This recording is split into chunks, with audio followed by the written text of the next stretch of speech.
All India mirror news પર આપનું સ્વાગત છે। સમાચારની વાત કરીએ તો સંસ્કારી નગરી વડોદરામાં આજે વીર નર્મદની જન્મજયંતિ નિમિત્તે વડોદરા મહાનગરપાલિકા દ્વારા વિશેષ પુષ્પાંજલિ કાર્યક્રમનું આયોજન કરવામાં આવ્યું। આ પ્રસંગે વીર નર્મદની પ્રતિમાને માન્ય મેયર શ્રીમતી ગીતાબેન મકવાણાના વરદ હસ્તે પુષ્પાંજલિ અર્પણ કરવામાં આવી હતી। કાર્યક્રમમાં ડેપ્યુટી મેયર શ્રી આદિત્યભાઈ પટેલ, શ્રીમતી વર્ષાબેન વ્યાસ, શ્રીમતી શ્વેતાબેન માછી અને શ્રી વિજયભાઈ ચૌહાણ સહિતના આગેવાનો ઉપસ્થિત રહ્યા હતા। આ ઉપરાંત ભારતીય જનતા પાર્ટીના આગેવાનો તથા કોર્પોરેટરે પણ હાજરી આપી વીર નર્મદને શ્રદ્ધાંજલિ અર્પણ કરી હતી। વીર નર્મદના સાહિત્યના સમાજ સુધારણા અને ગુજરાતી ભાષા માટેના અમૂલ્ય યોગદાનને યાદ કરી ઉપસ્થિત સૌએ તેમને ભાવભીની શ્રદ્ધાંજલિ પાઠવી હતી। રિપોર્ટર રોહન પંડ્યા।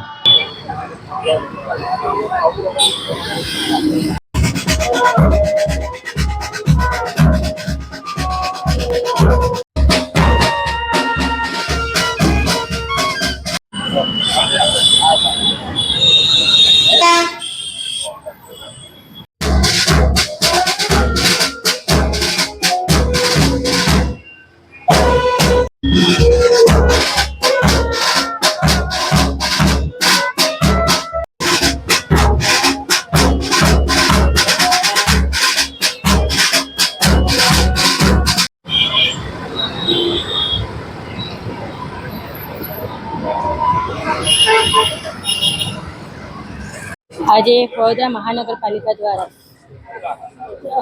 નર્મદ જન્મ જયંતિ નિમિત્તે આજે આ કાર્યક્રમ રાખવામાં આવ્યો છે અને અહીંયા અમે 5 પદાધિકારીઓ તેમજ સ્થાનિક કાઉન્સિલરો છે અને પીએમસીની પૂરી ટીમ સાથે મળીને પુષ્પાંજલિનો કાર્યક્રમ રાખ્યો છે। આજે જય જય ગરવી ગુજરાતના સાહિત્યકાર એવા નર્મદ એમને ગુજરાતી ભાષા પર પકડ એટલે સાહિત્યમાં એમને ઘણી એવી રચનાઓ, કવિતાઓ તેમજ પત્રકારમાં પણ એમનો ખરેખર ખૂબ જ ગુજરાતી ભાષાને પકડ જમાવી હતી અને એમનો જન્મ 1833માં સુરત ખાતે થયો હતો।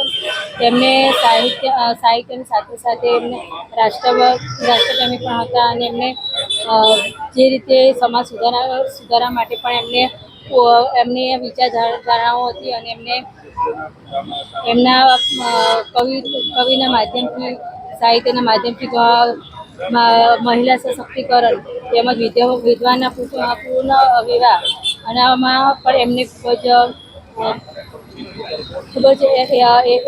એવો સમાજ સુધારણા માટે એમના વિચારો દર્શાવ્યા।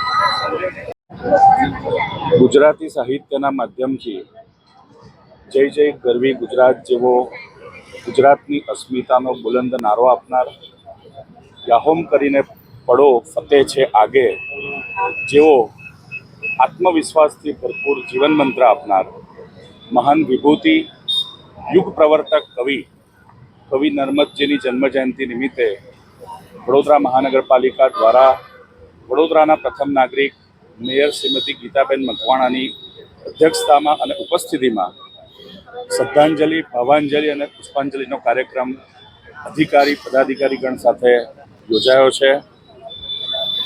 કવિ નર્મદ ફક્ત કવિ પૂરતી એમની વ્યક્તિત્વ મર્યાદિત નહોતું, પરંતુ તેઓ ગુજરાતી ગદ્યના પિતા હતા। તેઓ એક મહાન સમાજ સુધારક હતા। એટલું જ નહીં, પરંતુ આ જે ગુજરાતી સાહિત્ય છે એના આદ્ય પ્રવર્તક પણ હતા। જ્યારે ગુજરાતી સાહિત્યમાં ફક્ત જ્ઞાન અને ભક્તિને મહત્વ વધારે આપવામાં આવતું હતું, ત્યારે પ્રેમ અને શૌર્યના અદ્ભુત કવિતાઓના માધ્યમથી ગુજરાતી સાહિત્યને તેમણે એક અલગ જ નવી દિશા આપી હતી। એટલું જ નહીં, પરંતુ સામાજિક કુરિવાજો સામે પણ સામાજિક ક્રાંતિના આગેવાન તરીકે તેઓ પ્રચલિત થયા હતા। આજે આવી મહાન વિભૂતિને અમે આદરપૂર્વક શ્રદ્ધાસુમન અર્પણ કરીએ છીએ।